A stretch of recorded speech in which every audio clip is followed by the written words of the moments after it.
Hi friends, आज हम बात करने वाले हैं ऐसे 10 एनिमो की जिनकी ओर इंडियन फैंस का ज़्यादातर वक्त ध्यान ही नहीं जाता।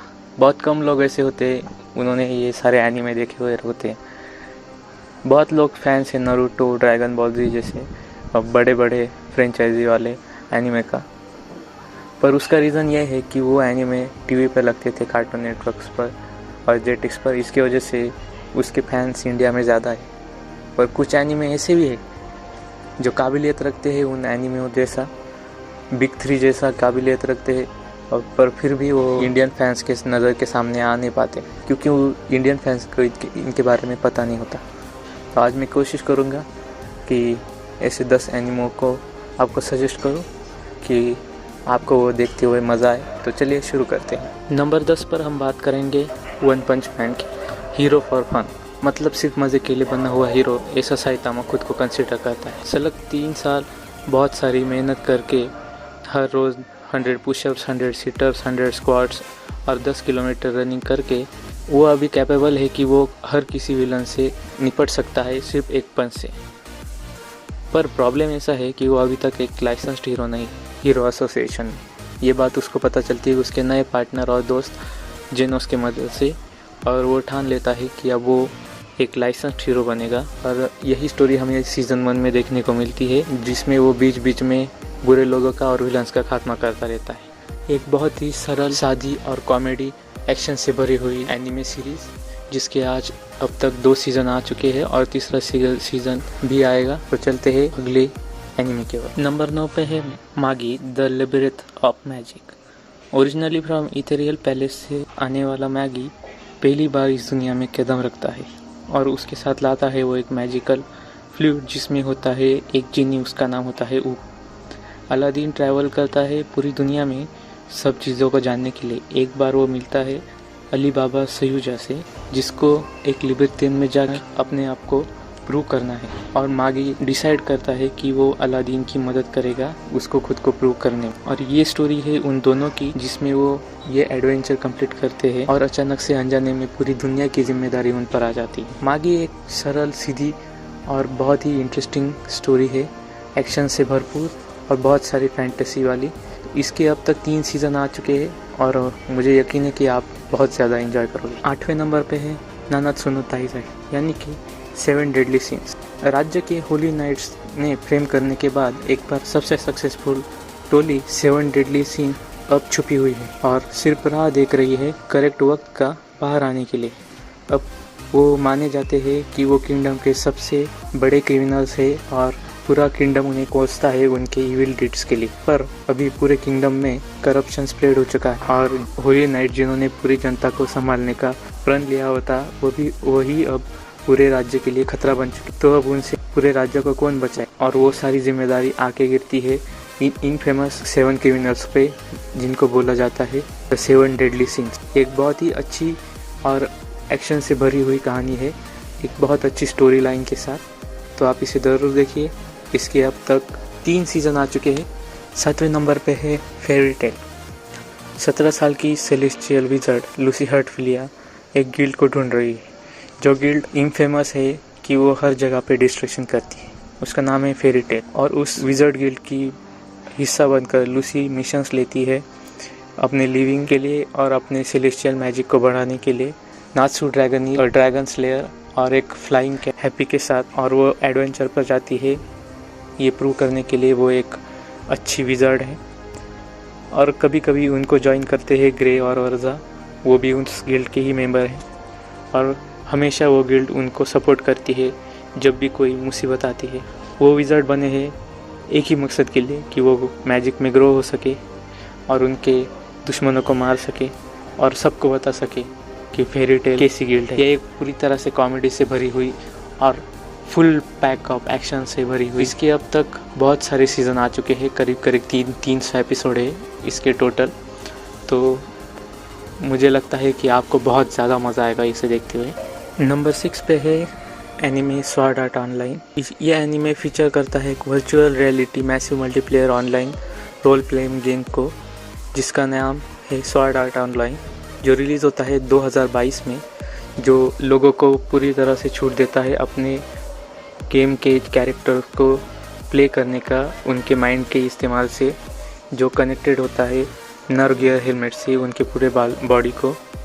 एक बार लॉगिन होने के बाद स्वॉर्ड आर्ट ऑनलाइन में लोगों को समझ में आता है कि वो उसमें से लॉग आउट नहीं कर पा रहे, और बाद में उन्हें गेम क्रिएटर से ये भी पता चलता है कि अगर उनको वहाँ से बाहर जाना है तो उनको फाइनल बॉस को मारना पड़ेगा, और अगर उनका प्लेयर अवतार गेम में मर जाता है तो ओरिजिनलिटी में भी रियल वर्ल्ड में वो मर जाएंगे।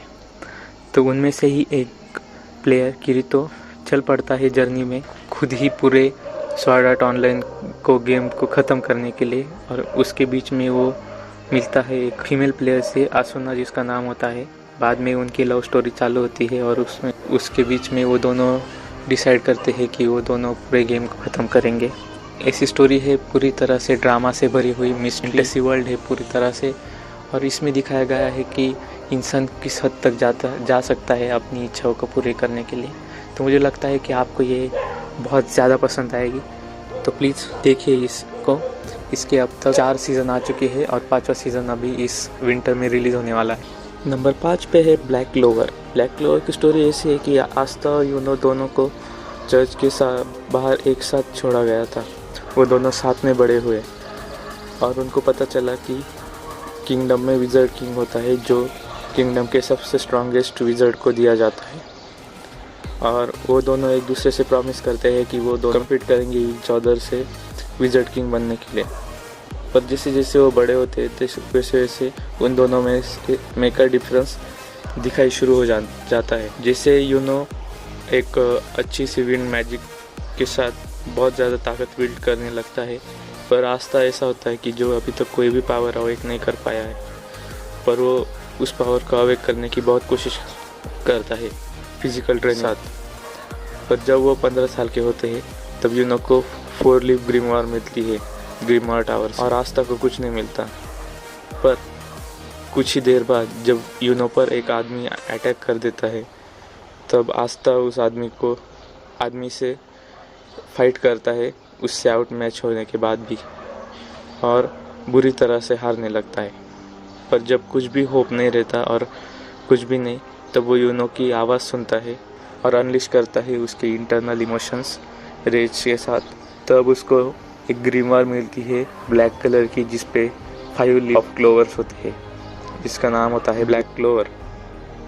वो उसको इनफ पावर देती है कि वो उस आदमी को हरा सकें। और बाद में कुछ दिनों बाद वो दोनों निकल पड़ते हैं एक बड़ी सी जर्नी पे, जिसमें वो दोनों एक दूसरे से कम्पीट करेंगे और पूरी तरह से ट्राई करेंगे विज़र्ड किंग बनने की। अब कुछ दिनों से ये एनीमे बहुत ज़्यादा ट्रेंडिंग है, लोग बहुत ज़्यादा पसंद कर रहे हैं। अगर आप ये एनीमे देखना चाहते हैं तो इसको टाइम दीजिए। पहले 3-4 एपिसोड बहुत ज़्यादा स्लो है, पर उसके बाद ये एनीमे जो पेस पकड़ता है तो आप सोच भी नहीं सकते कि ये कितना ज़बरदस्त है और एक्शन से भरा हुआ है। नंबर 4 पे है full metal alchemist brotherhood. Elric brothers, Edward and Alphonse, दोनों बहुत बड़ा टैबू परफॉर्म करते हैं, मरे हुए को जिंदा करने की कोशिश। अल्केमी का इसेंस ऐसा है कि जो मांगता है इक्विवेलेंट एक्सचेंज, और उनका जो अटेम्प्ट होता है उनके मदद को बैक लाना, वो बहुत बैकफायर करता है। उसमें एडवर्ड उसके कुछ बॉडी पार्ट्स गवा देता है, तो अल्फांजो अपनी पूरी की पूरी बॉडी गवा देता है। 1 साल बाद एनरिक ब्रदर्स अब निकल पड़े हैं ढूंढने में फिलोसोफर स्टोन, एक ऐसा पत्थर जो बहुत ज़्यादा ताकतवर है और कहते हैं कि वो कैपेबल है बहुत बड़ा मिरेकल करने में। अब हम देखते हैं कि एनरिक ब्रदर्स अपने आप को रिडीम कर पाते हैं या फिलोसोफर स्टोन के पीछे वो और बड़ा टैबू परफॉर्म करते हैं। उनके इस स्टोरी को हम फॉलो करेंगे ब्रदरहुड में। तो देखिए, बहुत ज़्यादा अच्छी स्टोरी है, बहुत सारे क्रिटिक्स ने इसको अच्छा भी माना है, मैंने भी देखी है, बहुत ज़बरदस्त है। नंबर 3 पे है माय हीरो एकेडमिया। ऐसा कोई भी नहीं होगा जो इसको जानता नहीं है। यंग मिडोरिया इजुको, जिसका ड्रीम होता है कि वो दुनिया का सबसे अच्छा हीरो बने, पर मैटर ऑफ फैक्ट और उसका जो सबसे बड़ा आइडल होता है वो भी दुनिया का 1 नंबर का हीरो होता है। पर वो कितनी भी कोशिश कर ले, ये तो सच है कि वो वर्कलेस है, मतलब उसके पास कोई भी पावर नहीं। पर एक दिन दुनिया उसको मिलाती है उसके नंबर 1 हीरो से, ऑल माइट से, और ऑल माइट इज़ोको को देता है उसकी पावर 1 फॉर ऑल। और वो पावर लेने के बाद और ऑल माइट का रिस्पेक्ट और अप्रूवल पाने के बाद एक इनक्रेडिबल स्टोरी की स्टार्टिंग होती है, जिसमें इज़ुको मिडोरिया स्टार्टिंग करता है जीरो से और वो कैसे कैसे एक दुनिया का नंबर 1 हीरो बनता है। ये स्टोरी है। तो मुझे पता है बहुत सारे लोगों ने ये स्टोरी देखी होगी और वो जानते भी होंगे इसके बारे में, और बहुत लोग अभी देख भी पा रहे होंगे, पर कुछ लोग होंगे जो इसे नहीं देख पा रहे। तो मैं आपको इंसिस्ट करता हूँ कि आप इसे देखिए। ये अभी दुनिया का सबसे ट्रेंडिंग नंबर 1 हैशटैग एनीमे है। इसके अब तक 4 सीज़न आ चुके हैं और 5वें सीज़न के अनाउंसमेंट हो चुके हैं, जो इस साल के आखिर तक आएगा। नंबर 2 पे हम ले रहे हैं वन पीस। बहुत लोग इसके बारे में जानते होंगे और वो इसलिए नहीं देख रहे क्योंकि उसके अब तक 900+ एपिसोड आ चुके हैं और उनको डर लगता है कि ये बहुत ज़्यादा एपिसोड्स है। मैं आपको बताता हूँ ये पूरी तरह से वर्थ इट। ये स्टोरी चालू होती है मंकी डी लूफी की, जिसका ड्रीम है कि वो पायरेट किंग बने, और वो बनने के लिए उसको ग्रैंड लाइन पे जाना पड़ेगा और बहुत बड़ा दुनिया का सबसे बड़ा ट्रेजर उसको पकड़ना पड़ेगा, जिसका नाम है वन पीस। पर उससे पहले उसको उसका खुद का क्रू बिल्ड करना पड़ेगा, और वैसे ही शुरुआत होती है स्ट्रॉ हैट पायरेट्स की, जिसके बीच में है एक बड़ी सी वेव, बहुत बड़े बड़े monsters, deadly pirates and powerful marines एक गवर्नमेंट संस्था है जो पायरेट्स को पकड़ती है। मंकी डी लूफी जो अपने साथ साथ अपने पायरेट क्रू के साथ निकल पड़ती है ढूंढने दुनिया का सबसे बड़ा ट्रेजर। तो यही है उनकी स्टोरी। देखिए, फनी है और बहुत ज़्यादा एक्शन से पैक्ड है, बहुत ज़्यादा इमोशनल भी है, और मुझे गारंटी है कि आपको ये बहुत ज़्यादा पसंद आएगी। सिर्फ शुरुआत तो करके देखिए, फिर आपको पता चलेगा। अब आते हैं नंबर 1 की ओर, जिसका नाम है हंटर एक्स हंटर। ये स्टोरी है ग्रॉन थ्रीसिस, एक 12 साल के बच्चे की, जो अपने लाइफ का सबसे बड़ा एडवेंचर शुरू करने ही वाला होता है। और उस एडवेंचर की शुरुआत होती है the most anticipated death defying hunter licence के एग्ज़ाम से। गॉन चल पड़ता है दुनिया का सबसे बड़ा हंटर बनने के लिए, उसके डैड की तरह, और उसके एडवेंचर में बहुत सारे उतार चढ़ाव आते हैं। उसके एडवेंचर के 2 हिस्से होते हैं। पहला तो अपने आप को वर्दी साबित करना चाहता है उसके डैड को कि वो उनके लेवल का हंटर है, और दूसरा कि अपने डैड को ढूंढे।